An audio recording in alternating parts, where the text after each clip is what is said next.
Okay, you've been shot on 3 different occasions. Were any of those 3 occasions life-threatening? Could you have died in any of those 3 shootings? After the wound, or nah, it was just in the arm, in the hip, in the leg. What's a chance maybe if I had I might could have bled a little. It would have took a long time though when I got shot in the leg, but I had took my shirt off and like wrapped around my leg when I got shot, so and just made it to the first, well, that particular time when I got the worst wound I went, well, this happened at the same time, but I had took my shirt off and tied it around it and made it to somebody's house, and they called the ambulance for me, and I made it that day with that.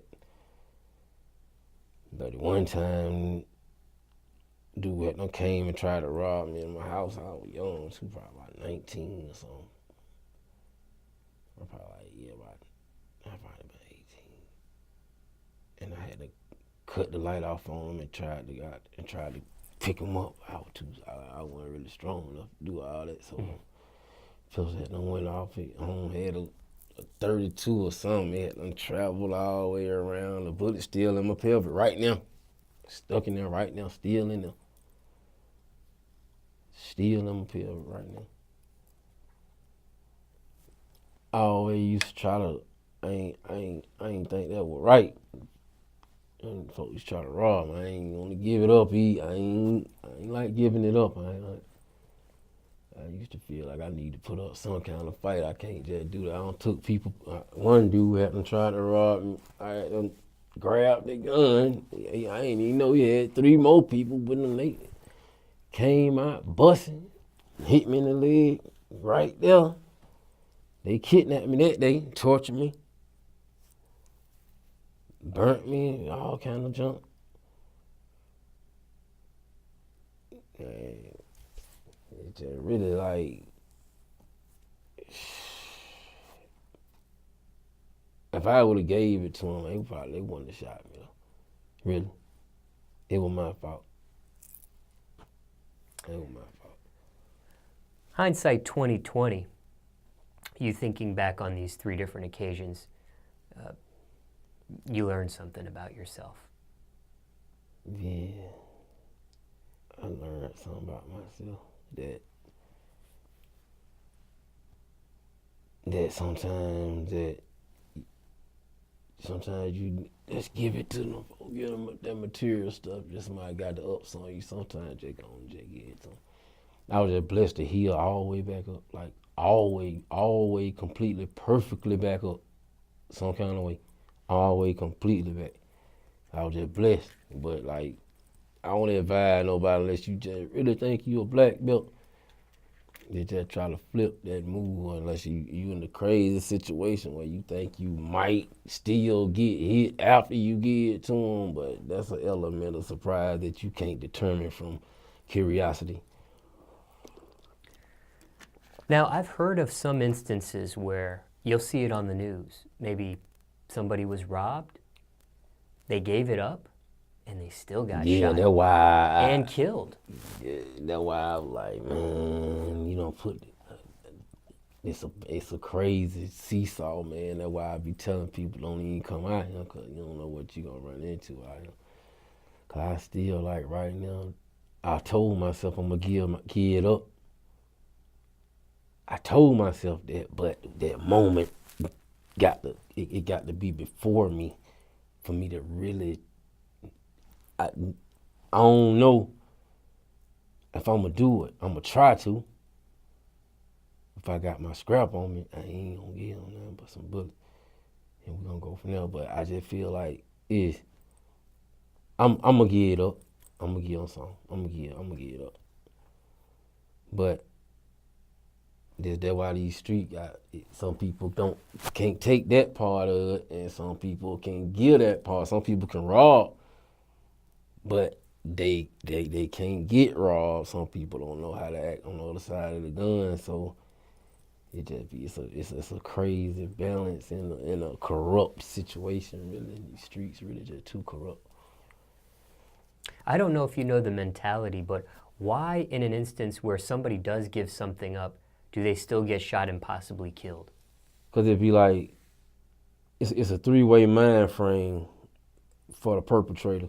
Okay, now you done introduced a firearm to an individual that he helpless at this point because he don't have no kind of way to retaliate.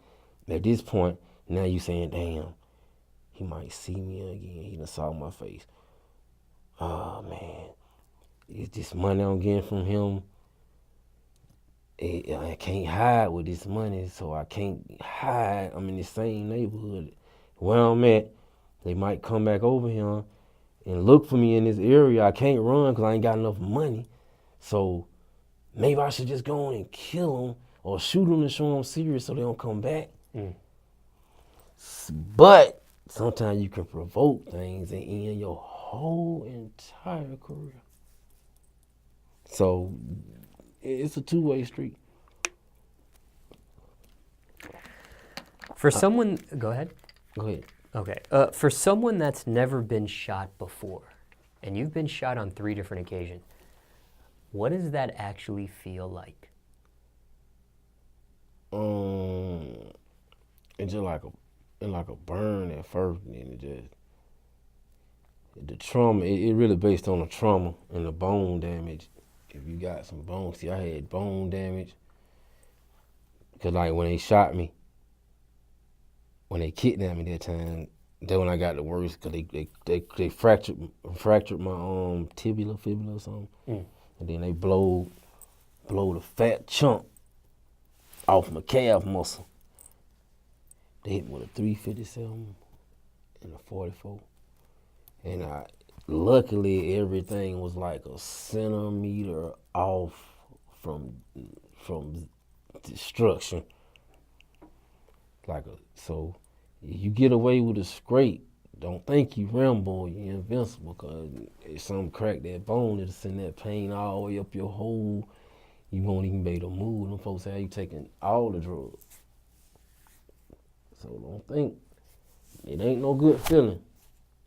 You get away with something, the bigger the bullet. And then sometimes the small bullets travel, they be worse than the big bullet. Sometimes the big bullet go straight through you, the little bullet ride around. That's why I still got this little bitty bullet in my pelvis right now, because the doctor was like, if we cut all into you, all into you and do that, it's too much to heal, to sacrifice just to get that little piece of lead out of there. Every time I go through a metal detector, when they got them real extreme ones, it go off, X-ray. I got locked up one time. Them folks were like, buddy, man, got a shank. I ain't got no shank, man. In Clayton County, them folks had to put me in the X-ray. And they had they seen it right there. And I was like, yeah, man, it's just a bullet. I ain't no still registered. Is it unhealthy for your body to have that lead bullet there in you? It is. Well, not right now. It's straight, but if it move or something like that, then I have to take action at that point, some type of medical action. What could cause it to move? Is it you playing sports, like pickup game of basketball or something? Where it is right now, from my understanding from the doctor, it's wedged at a point where it's luckily unbothered. It ain't got no friction points and no kind of contact. I don't get no pain and nothing. When it first happened, I had a little sharp pain, but as time went, the pain went away, and I just healed all the way back up, luckily with no problem, because they were saying I might have to go and get some stuff done to my inside, maybe damage or something, might not heal, but all that, and I went got it MRIs and everything started healing perfect. So I looked up on it, but being shot is not nothing that you just really just want to do,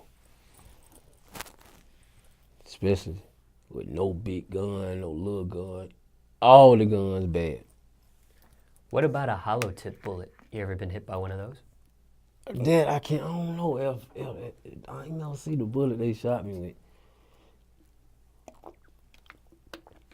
I ain't see the bullet they shot me with, but I think a hollow tip, the way they're shaped and designed, it's when they pierce your body, they do certain things that maybe a regular bullet wouldn't do. yeah, so I say, I think when they knocked them chunks off me, I think they probably had something kind of, knowing the caliber, when them people like that, they have dangerous ammo, them kind of people like that. So they probably, and I was a good distance. Yeah, they probably had some hollow tips in there.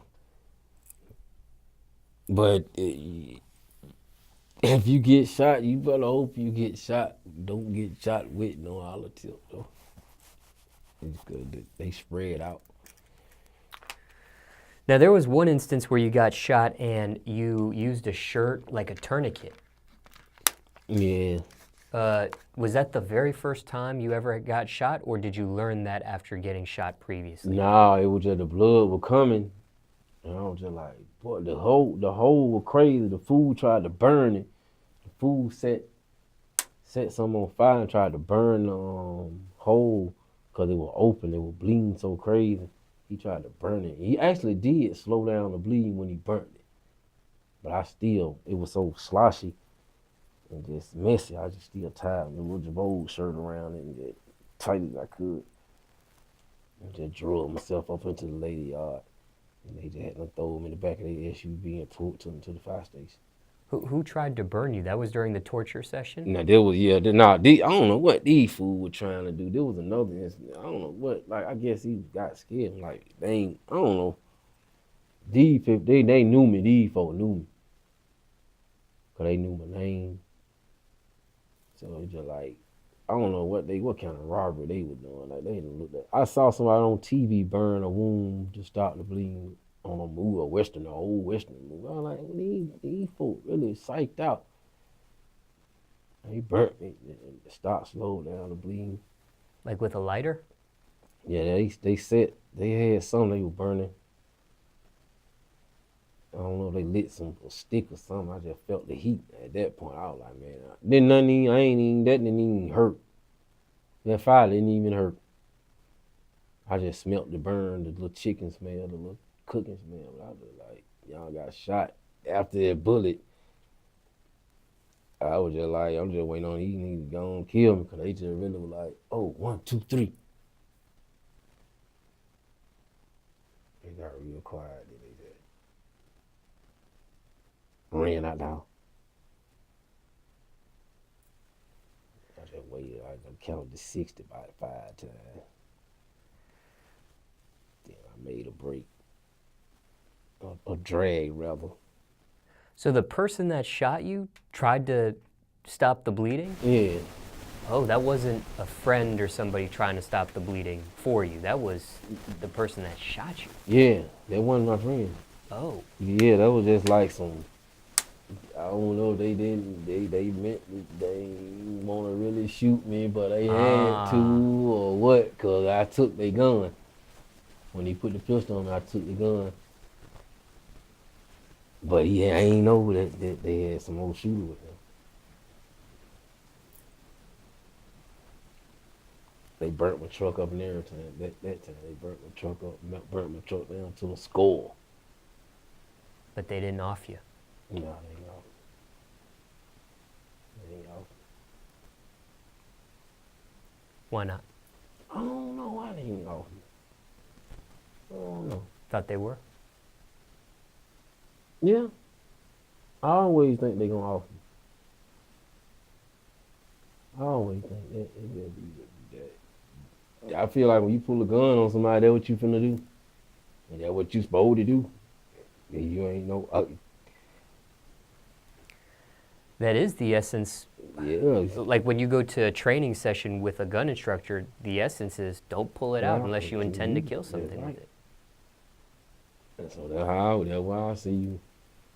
I just think it probably wasn't too smart for you to try to do some dynamic gestures during the issue. I just, sometimes you go through so much for your money, let it go just ain't that easy. The tourniquet situation, that's something that you've seen somebody do or you saw somewhere to do, or that was just like your natural reaction to It made sense to do it because it was just like, I couldn't, because see, they had my head tied up. For while they were present, my head was tied up. So I couldn't really see. So when I came out, I felt the wetness, but I couldn't really see it. So when they left me in there, when I took it off, I just like, I don't know, let me just slow this down quick, and it just made sense to stop this part from bleeding, because it was just like the whole, it done shrunk now. The hole was crazy though. It's like the hole was big and crazy right there. So like, I had stopped it right up in there, and it stopped bleeding. It was like you could see it, but it was just like you can see the white. You can see my calf muscle sliding, the bone, just everything just separate. Mm.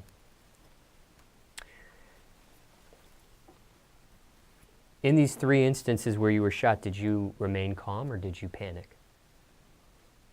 I panicked.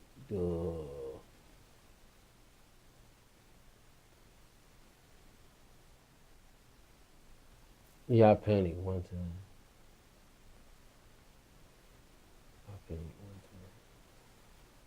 When cause the plan didn't go like I thought it was gonna go. I ain't had no control. I had panic then. That when I got shot inside my house, in my grandma's house in Kirkwood. I mean on Flacker Street. And when I got shot in the house, then I had no panic because I ain't really, that was my first time. I ain't gonna say my first time, but it was my first time seeing somebody who I actually had smoked the blunt with. There was a level of a new level of betrayal that I had never seen before. So my mind was on another level. Like I was in awe and fear at the same time, and I was trying to eradicate. I wasn't gonna say eradicate. I was trying to protect my little assets that I had at the time. But the combination of all of it, right, there was just so much confusion. I panicked. It was just a little bit too much. I was like, I just got through smoking with you. Like, we just drunk a seat. Like, how this happened? With you? And it just went there, and it was just, like, I thought he was just playing it for real. I was like, damn, you for real? For real? His gun was little, but he was for real. Usually, I think in a situation like this, when somebody gets shot, they want you to remain calm. Yeah, they want you to remain calm. But some situation be like, you don't know if they finna come back and finish you, or you don't know if you need to get somewhere before you bleed. And then that was like the first time I had got shot when I panicked that time. See, that one, you gotta go all the way through what you're playing. When you knock the pistol out in your hand, you gotta be willing to catch it and shoot them with it. You gotta have a mind plan when you don't make no move if you do not have a conclusion. Don't do nothing if you don't have no way to win. If it ain't gonna, you ain't got no, not at least not even a way to win if you ain't got no complete plan. You might fail, but have a plan if you finna try something. Don't do it. Don't put yourself in a worse situation already. Nigga put a gun on you, you already like, damn. He really won. Unless you know some comfortable. He really got you. So go and give it to him, you get it back. It's material stuff. But sometimes your ego and earnings, them two E's that don't mix. Them two E's, egos and earnings, them two E's will create a situation that will be another E, everlasting. Seriously.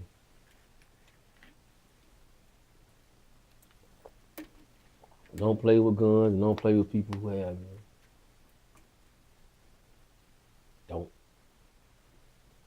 And that shit all in your body, shit. Still moving, big holes in you can't see, holes in you can see everywhere. But don't play with guns. You didn't die from any of these shooting occasions, but could you have been paralyzed from any of them? Oh yeah, each incident, it was a chance that I could have got paralyzed or lost a limb or something. Like That's another thing, yeah. Yeah, even with the little bullet, that could have went and hit my spine. Then with the big gun, it missed me by a centimeter, but if it would have been another inch over, then I would have been either jammed or chopped or screwed. But I wouldn't have been able to I wouldn't have been active like this. So, yeah, I definitely could have got some real serious damage done. I mean, it's really amazing that you've survived 3 shootings on 3 different occasions, no paralyzations, no amputations. There's people in this world that get shot one time by one bullet, and any of these scenarios could play out. What do you make of that? God blessings. Yeah, I gotta say, got to be blessings. These 3 incidents, one incident, I remember you said an ambulance came and got you because somebody called for it. The other 2 incidents, how did that play out? Was there an ambulance involved, or you had to get yourself Yeah, to they came to my house, they took me on out. They were trying to lock me up and take me on. But I was like, I ain't did nothing. Not this time. So they took me to jail. They took me to Grady each time. You've had surgery from these incidents, or just been stitched up? Yeah, I just had to get stitched up. Each time I had to get stitched up. I ain't never had to get no serious, none. I had a cast on my leg, on my arm. I ain't never had to get no serious repairs. That little bullet that's in your body that you had mentioned so far, is that the only bullet that's inside of you? It's still in me. I've seen people where a bullet will try to penetrate outside of their skin and end up coming out at some Yeah, I've point. seen it happen before. Can that happen with your situation or no? Because the area that is where it's at is wedged into my pelvic. Ah. So it's like you got to go in there, and then when you get to it, you got to free it. So where it is, it's in an area of cartilage that it ain't no friction there. So the doctor was like, just to go and do that, I'll be doing more damage going in to get it. Got you. So I was like, okay, fine. You did mention that. Yeah. So these hospital stays weren't very long for you? Nah, it wasn't. The most I stayed, I think I did, I dipped on them folk that last time, and them folk doing too much. They kept on coming, and the detective kept on coming in there. And I just like dipped on them. I just left. I just got dressed and just hopped up out of there on them, cause I just was like, man, I can't sit in. I got to get back to the trap. I'm missing money. I need to get things in order. These folks doing this, they doing that. I need to get everything back in order. So I really rushed up out of there. Didn't go to no therapy or nothing. None of those occasions you didn't get any therapy? No, I ain't go. I had it. It was scheduled, but when I went in there one time and seen what they were doing. I just did it at home myself. They got a little weight equivalent to what they had, and they were like did whatever they were doing. They got the strength back. I've heard from doing some of these types of interviews before that not going through physical therapy, that can do more harm than good. Oh, definitely. You gotta know yourself. See, some people they don't pay attention to what's going on. See, you can't. If you know how your body was before you got shot, you know your leg going that way a little bit more than it was last time. Before this happened, we need to go back and try to get up front end of it. We need to go see what the problem is. You might need to re-break it and set it again or something.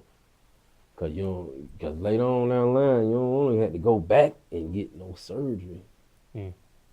That shit, the older you get, the harder it is for that shit to heal, and the more time they go in there, they ain't gonna heal right, damaging your cartilage, your bone marrow, your muscles and all that, you know. Did you follow doctor's orders in any of these instances, or did you bend the rules? I probably just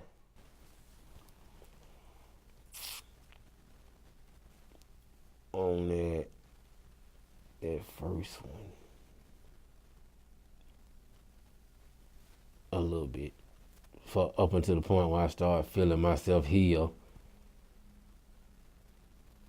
I had them burnt my leg, although one time I had them kind of just were doing too much and they got started hurting.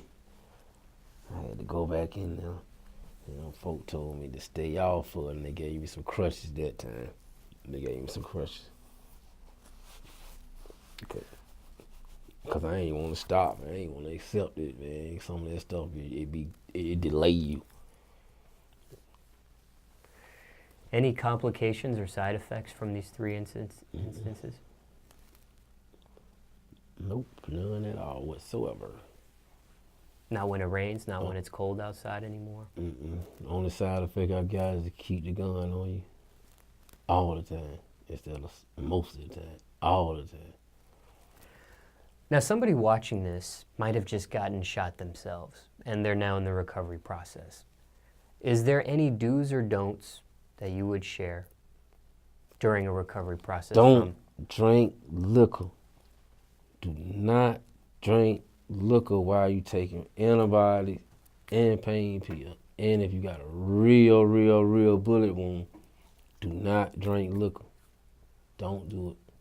That shit gonna hold your healing process. Don't smoke cigarettes. That shit gonna hold your healing process up. A long, extra money. Have problem. Just don't do it. Don't drink. Don't smoke cigarettes. And if you smoking weed, don't use tobacco product. Use raw paper. Don't smoke meat. Now, going through an instance like this, when it comes to medical bills, when it comes to health insurance, things of that nature, how did that work out for you? No, get what? The system, they got a cradle for the crime. So what they had with this little program, the Edmond community, it was something. Aetna? Edmonds, something. And they came in, if you get into any kind of fight or anything and you the victim, or somebody shoot you or somebody that they pay for your prescription, doctor bill, everything. And that helped you out in all three instances? Yeah, they did. In all three, they did. Now, I did want to go back to one thing you had mentioned. Even though we are almost done with this interview, and I have a couple more, I guess, outro type questions for this interview. But before we do that, there was a moment that you were kidnapped and you were tortured. Why? It was a little whispering was going on, and a little name dropping went on, and I got zigzag and caught up in the slant, and they ended up some people. It were two people that fit the description, and I was nominated for their plot because of that. And even when they found out I wasn't really the one, they still stayed on that situation. And it was like they thought they were gonna be able to get off person more than what.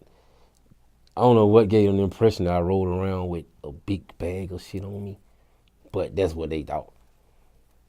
So that was why they did the torture, because they were like, where that shit at? Where that shit at? Call your little brother. I'm like, motherfucker, you think I'm gonna call somebody and tell them to bring you something? Go on and kill me. I told them, go and kill me. They just kept on doing that shit. They like burning me cigarettes and burning me with shit and that shit. But they just got them, like, they ain't gonna give us shit. He just left. So at some point they just stopped torturing you and just left? Yeah, they just left me right there. They just left me right there. I already was immobile. Them motherfucker damn near shot me in the same spot again. Cause I had one bullet hole right there, and then below it, them motherfucker in the same leg. You're talking about where the calf situation Yeah, I was like, man, y'all tripping.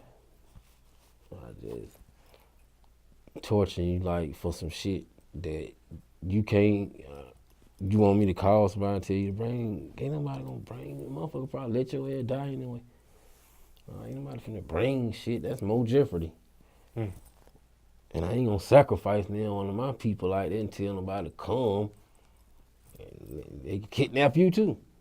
That would be stupid. That would be a 2-for-1 for them. Why don't you think they offed you in that situation? You asked to. That's one thing I don't be understanding about these cats. What be going on when they get to that part of their little journeys, when they get to that conclusion of that. I think it'd be more the ignorance that stimulates that left final move right there, because it'd be like a lot of them, like, they ain't gonna do that. They ain't about that. They just get you to that point. But it's some that will, and the ones that will, they don't even hesitate that long. Mm. You don't even discuss that. That's not nothing you discuss. That's just something that happens. And you don't do all that time wasting and all that trying to talk about it. If you say, I'm going to kill you, wear that, I don't got it. Okay, you got to kill me. That's your decision. If you don't, then you just didn't, for whatever reason that your mind told you not to. But I don't know, that's a point that I never understand, because that's the other side of the gun. In which I hadn't got robbed. When I first came out, like, I was 11. I was getting robbed and shit. I thought I was supposed to be in the street, but I really wasn't. So I started trying to rob people and shit. I got locked up for that shit. Them folks trying to give me 60 months while I was 15 years old. So a grown ass man with a pistol, so rob, and I know what you looking at, and a shot. That's an aggravated assault. So I don't know what, me personally, I was willing to shoot a motherfucker, but nobody never bucked. Nobody never ever. It was one person that tried to buck, and we got them. And it just really was, that was the point then where it was like, what's the gamble with this crime shit? Okay, you get locked up for selling dope 15 times and get 3 years, but your ass shoot one nigga, but your ass get 15 years for that one shot. You might want to sell you some dope, man. Cause I just thought I was gonna avenging my turf because I had been robbed and took off, but that's just a lesson. When you too little, everything you do when you little, you gonna lose. Cause I was not big enough to be out there with the wolves. I was in the jungle. And it was happening. So it ain't no ups on that shit. Either you get in this shit, get strong long enough you can leave, you get crippled, you die, ain't nothing good in this shit, really, man. So that's why I be telling motherfuckers, if you just fucking with this shit, be looking at the instructions to this shit, because it's instructions to this shit. If people get in and get out. Some people get in and they die. Some people get in and they leave this shit like a person that never had nothing. Some people get in this shit and be the motherfucker on the other side of the burglar bar. So you just gotta know what side you wanna be on, literally. So I guess it's fair to say there's a difference between a shooter and a killer. Definitely. Indeed. What do you think makes a killer a killer? Do you think it's something mentally? Yeah, it's definitely, it's mental. Because it's like a killer he never told himself he was a killer. He just execute like it's like, okay, you ain't, you're just the person you are. You're a shooter, like you a shooter, you really like, okay, you ain't claiming it, but really it's a chance that you can be a killer when you call yourself a shooter. So that puts you in a two-way situation where in your mind you really want to shoot at somebody, you don't want to hit nobody. But if you hit somebody, you're going to still be a killer. But a killer, he ain't got to have no gun to kill you. He ain't got to have no intent to, he know he gonna kill you. If anything go wrong, it ain't like he walking in and say, oh yeah, I might fight him. Even if some people, you can beat them up and they gonna shoot you. Some people, they can beat you up and shoot you.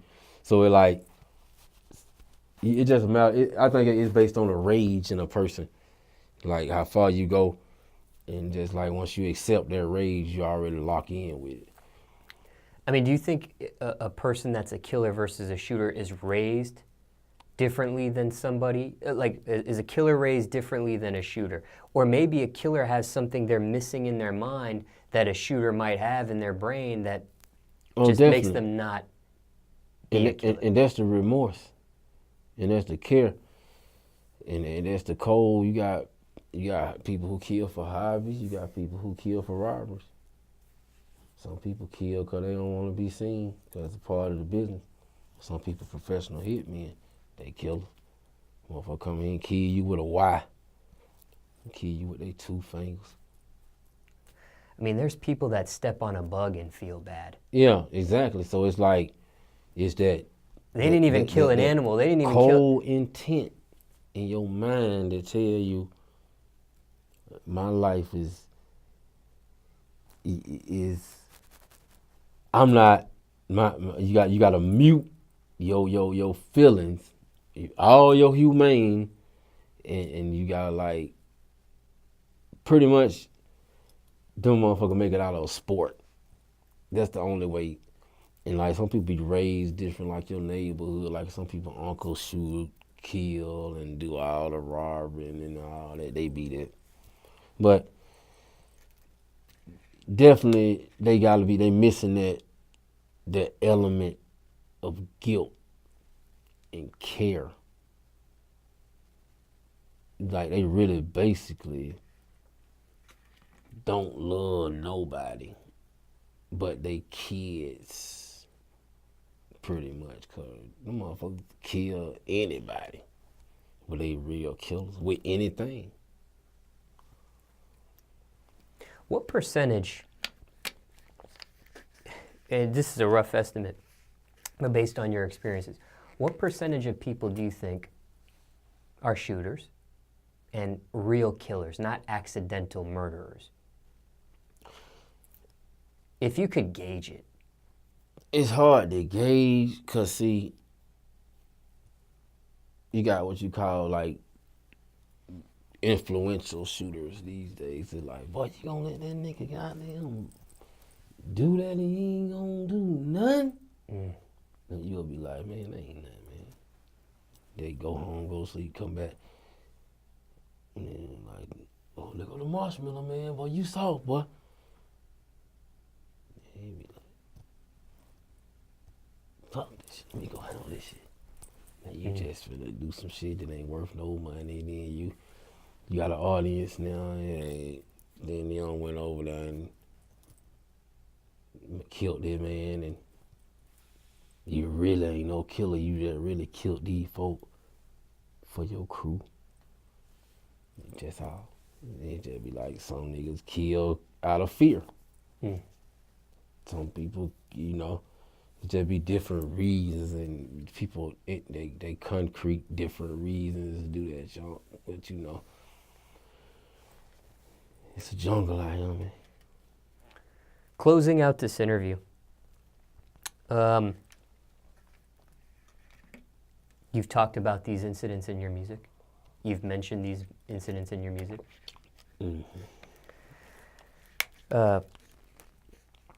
Do you rap different? Do they change the direction of your music aside from talking about or mentioning them when each time you went through this stuff? Nah. Cause it pretty much became, it's just a part of the trap culture. Death. Them two elements that really motivate the trap. I mean, I ain't gonna say motivate, but that's something that you know is a part of this. All this shit built off death. All this shit built off death. All that shit, diamonds and drugs, that shit death. All that shit come off death. That shit built off death. Somebody dying right now for some dope. Somebody dying off some dope. Somebody dying for some dope right now. Somebody getting tortured right now. Medellin right now. They shit getting sprayed up with missiles and shit by the drug cartel right now for the dope. Right now, a DEA agent getting paid off for the dope. Right now, a DEA agent busting somebody. But it just is. It's crazy. It's crazy. You're a survivor. Indeed. Some people couldn't do an interview with me right now and talk about it. They're not here to. Yeah, you're right. Has this changed your outlook on life? Do you view life differently? These instances? Yeah, I do. I do.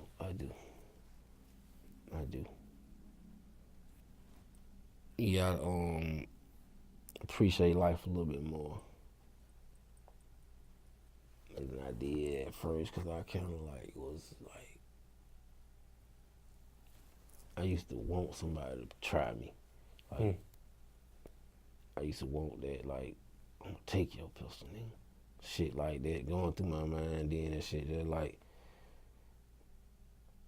I had to realize that it was basically like shit that you done went through and witnessed, like, in the neighborhood go on. I was so small out there absorbing all that shit. It just really was. I was going through shit at 11, 12 and shit that I wasn't even supposed to be.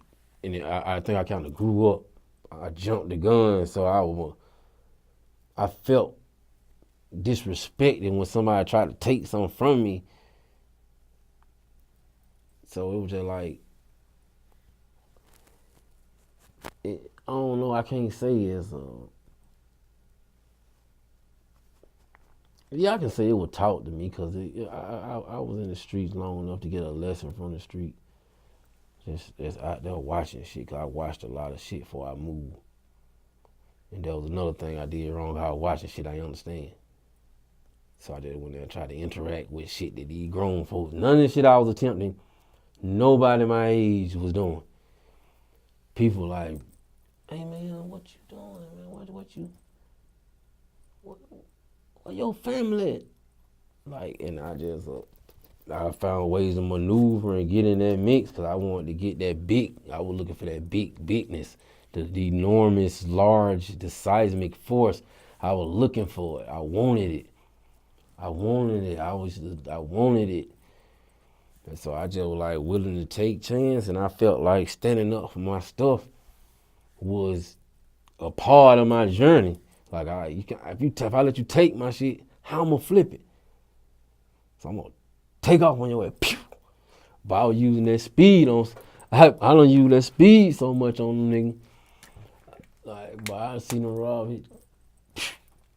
Gone. Take off. Then it just got to a point where you ain't gonna make it run all the time, so you gotta keep your scrap. Sometimes you just pull these shit out and they ride like shit. Then it be sometimes when the motherfucker from your own hood might put somebody on you. You don't never know how that robbery shit go deep. And then motherfucker might have a cousin from over here hanging with y'all for the summer. Oh, he come back, do whop you, zigzag you. Damn, what the hell? Collapse. You don't know where them came from. That robbery shit, it's a crazy, all that shit, a big jacket, man.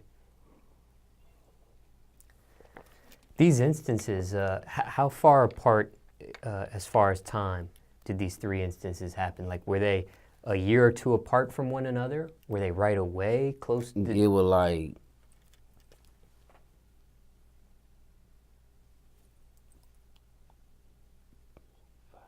2000.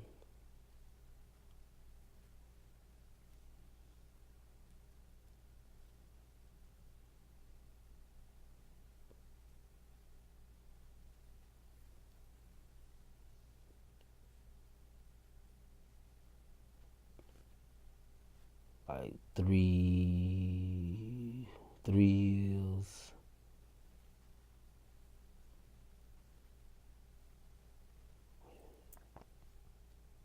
3, 5, like 3 years apart to one.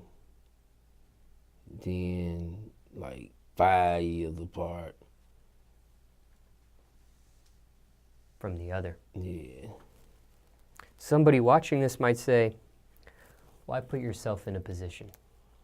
After the first time, after the second time, a third time this happens. See, when you running a business, you take what come with it. See, sometimes it's your mental state.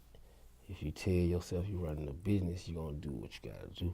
Keep running your business, especially if you're a shrewd business individual. So that's how I felt like it came with the game, and I always feel like, oh, it can, and it might happen again, and it did. I just never neglected the game, and I never left nothing out. I always knew that shit can happen. You can go to jail, you can die. It can happen today. All these things can happen today. So it's like, when it came, I expected it. Sometimes the people that came from, I wasn't expecting it from them, but I was expecting it. I've been disappointed more times. The pain from the disappointment was bigger than the pain from the actual bullets, sometimes from the stuff you deal with in some of this situation. But, you live and you learn. I remember one situation you said could have been avoided. You mentioned one incident earlier in this segment could have been avoided.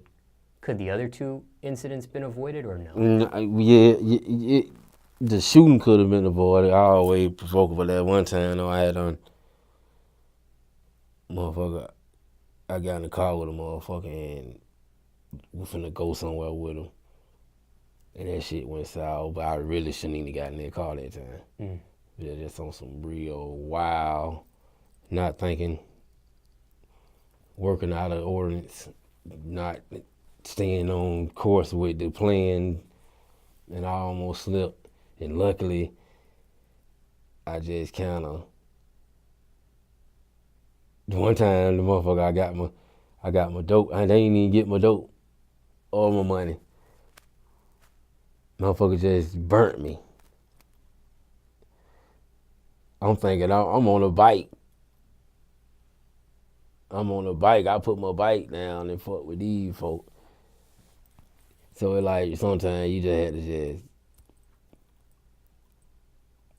if you say, The motherfucker pull up, I don't know if I know him, but I don't know him. If you gotta have your rules and you gotta stand on the rules, cause the rules be important. Cause shit be in the universe, like you gotta have your plan and you gotta stay on that plan for that shit to go right. The minute you take your eyes off that ball, it's over with. Over with. The minute you take your eyes off that ball, you gotta stay focused. That's why, like right now, it's a dangerous world out here now, cause there's so much stuff to distract you. It's hard to focus. So like,